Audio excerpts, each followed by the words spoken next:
Welcome. ಈ ದಿನ ನಾವು ಹೀರೆಕಾಯಿಂದ ಗೊಜ್ಜು ಮಾಡೋಣ. ಇದು ಹೀರೆಕಾಯಿಂದ ಗೊಜ್ಜು ಮಾಡಿದ್ರೆ ಇದು ದೋಸೆ, ಚಪಾತಿ ಮತ್ತು ಅನ್ನ ಎಲ್ಲದಕ್ಕೂ ಕೂಡ ಹೊಂದ್ಕೊಳ್ಳುತ್ತೆ. ಹೀರೆಕಾಯಿನ ಉಪಯೋಗಿಸಿ ಗೊಜ್ಜು ಮಾಡೋಣ. ಹೀರೆಕಾಯಿ ಮತ್ತು ಟೊಮೊಟೊ. ಹೀರೆಕಾಯಿನಲ್ಲಿ ಒಳ್ಳೆ ಕಬ್ಬಿಣ ಅಂಶ ಇದೆ ಮತ್ತು ಅದು ಸ್ವಲ್ಪ ತಂಪು ಕೂಡ. ಈ ಬೇಸಿಗೆ ಕಾಲದಲ್ಲಿ ಸ್ವಲ್ಪ ಹೀರೆಕಾಯಿನ ಹೆಚ್ಚು ಉಪಯೋಗಿಸಿದ್ರೆ ದೇಹಕ್ಕೆ ಸ್ವಲ್ಪ ತಂಪಾಗುತ್ತೆ ಮತ್ತು ಒಳ್ಳೆ ಕ್ಯಾಲೋರಿನೂ ಕೂಡ ಸಿಗುತ್ತೆ. ಈಗ ಇದನ್ನು ಸಣ್ಣ ಸಣ್ಣ ಪೀಸಾಗಿ ಕಟ್ ಮಾಡ್ಕೊಳ್ಳೋಣ. ನೋಡಿ, ಹೀರೆಕಾಯಿನ ಈ ರೀತಿ ಸಣ್ಣ ಸಣ್ಣದಾಗಿ ಕಟ್ ಮಾಡ್ಕೊಂಡಿದ್ದೀನಿ. ಈಗ ಮೊದಲಿಗೆ ನಾವು ಅದಕ್ಕೆ ಬೇಕಾಗಿರುವಂಥ ಮಸಾಲೆನ ಆರಿಸ್ಕೊಳ್ಳೋಣ. ಅದಕ್ಕೆ ಇಲ್ಲಿ ನೋಡಿ, ತೆಂಗಿನಕಾಯಿನ ಸ್ವಲ್ಪ ಸಣ್ಣ ಸಣ್ಣದಾಗಿ ಕಟ್ ಮಾಡಿ ಇಟ್ಕೊಂಡಿದ್ದೀನಿ. ಒಂದು ಬೌಲು ತೆಂಗಿನಕಾಯಿ ಹಾಕೋಣ ಮತ್ತು 2-3 ಸ್ಪೂನು ಹುರಿಗಡಲೆ ಹಾಕೋಣ ಮತ್ತು ಒಂದು ಅರ್ಧ ಸ್ಪೂನು ಜೀರಿಗೆ ಮತ್ತು 5 ಎಸಳು ಬೆಳ್ಳುಳ್ಳಿ ಮತ್ತು ಸ್ವಲ್ಪ ಕರಿಬೇವಿನ ಸೊಪ್ಪು. ಇಷ್ಟನ್ನು ಕೂಡ ಈಗ ರುಬ್ಕೊಳ್ಳೋಣ. ನೋಡಿ, ಮಸಾಲೆ ಈ ರೀತಿ ರುಬ್ಕೊಂಡಿದ್ದೀವಿ. ಈಗ ಮೊದಲಿಗೆ ಒಲೆನ ಆನ್ ಮಾಡೋಣ. ಆನ್ ಮಾಡಿ ಒಂದು ಬಾಣಲೆಯನ್ನು ಇಟ್ಟು ಅದಕ್ಕೆ 3 ಸ್ಪೂನ್ ಎಣ್ಣೆನ ಹಾಕ್ತಾಯಿದ್ದೀನಿ. ಎಣ್ಣೆ ಸ್ವಲ್ಪ ಬಿಸಿ ಆಗಲಿ. ನೋಡಿ, ಎಣ್ಣೆ ಬಿಸಿಯಾಗಿದೆ. ಈಗ ಅದಕ್ಕೆ ಅರ್ಧ ಸ್ಪೂನು ಸಾಸಿವೆ, 1 ಈರುಳ್ಳಿ ಮತ್ತು ಸ್ವಲ್ಪ ಕರಿಬೇವಿನ ಎಲೆಗಳು,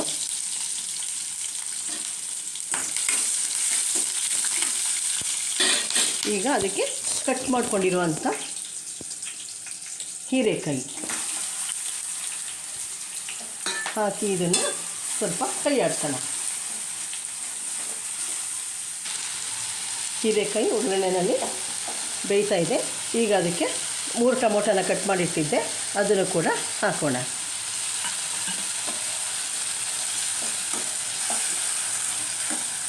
ಗ್ರೀನು ಮತ್ತು ರೆಡ್ಡು ಕಲರ್ ನೋಡಿ, ಕಾಂಬಿನೇಷನ್ ಎಷ್ಟು ಚೆನ್ನಾಗಿ ಕಾಣಿಸ್ತಾ ಇದೆ ಅಂತ.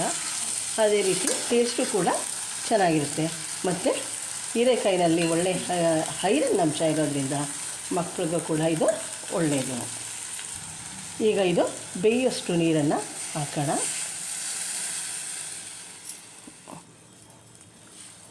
ಟೊಮೊಟೊ, ಹೀರೆಕಾಯಿ, ಈರುಳ್ಳಿ ಎಲ್ಲ ಕೂಡ ಬೇಯ್ತಾ ಇದೆ. ಈಗ ಅದಕ್ಕೆ ಸ್ವಲ್ಪ ಖಾರ ಹಾಕೋಣ.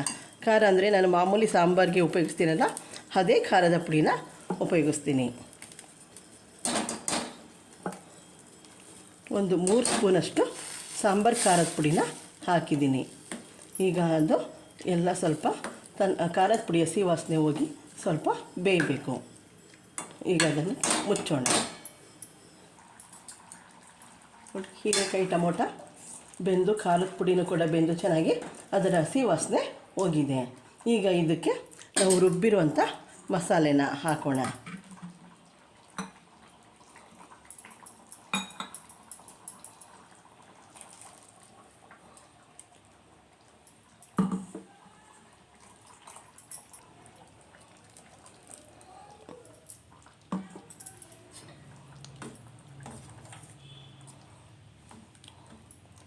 ರೆಡ್, ಗ್ರೀನು, ವೈಟು ಎಲ್ಲ ಕೂಡ ಮಿಕ್ಸ್ ಆಗ್ತಾಯಿದೆ. ನೋಡಿ, ರುಬ್ಬಿರುವಂಥ ಮಸಾಲೆನ ಹಾಕಿದ್ದೀನಿ. ಅದು ಕೂಡ ಬೆಂದು ಹೊಂದ್ಕೊಳ್ತಾ ಇದೆ.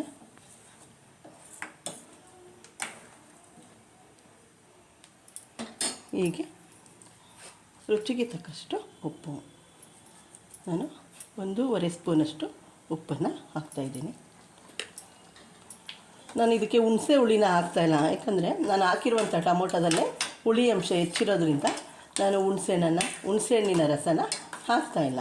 ನಿಮಗೆ ಅಕಸ್ಮಾತ್ ಹುಳಿ ಸಾಕಾಗಲಿಲ್ಲ ಅಂತ ಅನಿಸಿದ್ರೆ ನೀವು ಬೇಕಾದರೆ ಸ್ವಲ್ಪ ಹುಣಸೆ ಹಣ್ಣಿನ ರಸನ ಹಾಕ್ಕೊಳ್ಳಿ. ಈ ಸಮಯದಲ್ಲೇ ನಿಮಗೆ ಎಷ್ಟು ಅದು ಥಿಕ್ನೆಸ್ ಬೇಕು, ಇಷ್ಟೇ ಆದ ಸಾಕೋ, ಇಲ್ಲದೆ ಇನ್ನೊಂದು ಸ್ವಲ್ಪ ನೀರಿನಾಗಿರಬೇಕೋ ಅಂತ ಅನಿಸಿದ್ರೆ ಈಗ ನೀವು ಅದಕ್ಕೆ ಸ್ವಲ್ಪ ನೀರನ್ನು ಸೇರಿಸ್ಕೊಳ್ಬೋದು. ಈಗ ಮಸಾಲೆ ಮತ್ತು ಉಪ್ಪು ಎಲ್ಲ ಕೂಡ ಹೊಂದ್ಕೊಂಡು ಸ್ವಲ್ಪ ಒಂದು 2-3 ನಿಮಿಷ ಬೇಯಲಿ. ನೋಡಿ, ಹೀರೆಕಾಯಿ ಬೆಂದು ಎಲ್ಲ ಕೂಡ ಚೆನ್ನಾಗಿ ಹೊಂದ್ಕೊಂಡಿದೆ. ಈಗ ಇದನ್ನು ದೋಸೆಗೆ ಹಾಕ್ಕೊಡೋಣ. ಅದಕ್ಕಿಂತ ಮೊದಲು ಸ್ವಲ್ಪ ಸಣ್ಣದಾಗಿ ಕಟ್ ಮಾಡಿರುವಂಥ ಕೊತ್ತಂಬರಿನ ಸೊಪ್ಪನ್ನು ಹಾಕಿ ಒಮ್ಮೆ ಮಿಕ್ಸ್ ಮಾಡೋಣ. ಸ್ಟವ್ ಆಫ್ ಮಾಡ್ತೀವಿ. ಹೀರೆಕಾಯಿನ ಗೊಜ್ಜು ದೋಸೆ ಜೊತೆಗೆ ತಿನ್ನೋದಕ್ಕೆ ಸಿದ್ಧವಾಗಿದೆ. ದೋಸೆ, ಚಪಾತಿ, ರೊಟ್ಟಿ, ಇಡ್ಲಿ ಮತ್ತು ಅನ್ನ, ಮುದ್ದೆ ಎಲ್ಲದಕ್ಕೂ ಕೂಡ ಇದು ಹೊಂದ್ಕೊಳ್ಳುತ್ತೆ. ಇದರಲ್ಲಿ ಐರನ್ ಅಂಶ ಹೆಚ್ಚಾಗಿರೋದ್ರಿಂದ ಇದನ್ನು 1 ವಾರಕ್ಕೊಮ್ಮೆ ಆದರೂ ಇದನ್ನು ಬಳಸ್ತಾ ಇರಬೇಕು. ಮತ್ತು ಇದು ದೇಹಕ್ಕೆ ತಂಪು. ಈ ಸುಡಿ ಬಿಸಿಲಿನಲ್ಲಿ ಹೀರೆಕಾಯಿನ ಬಳಸಿದ್ರೆ ಸ್ವಲ್ಪ ದೇಹಕ್ಕೆ ತಂಪಾಗಿ ಒಳ್ಳೆಯ ಅಂಶ ಸಿಗುತ್ತೆ. ನನ್ನ ಈ ವಿಡಿಯೋ ಇಷ್ಟ ಆದರೆ ಲೈಕ್ ಮಾಡಿ, ಶೇರ್ ಮಾಡಿ, ಸಬ್ಸ್ಕ್ರೈಬ್ ಆಗಿ. Okay, thank you.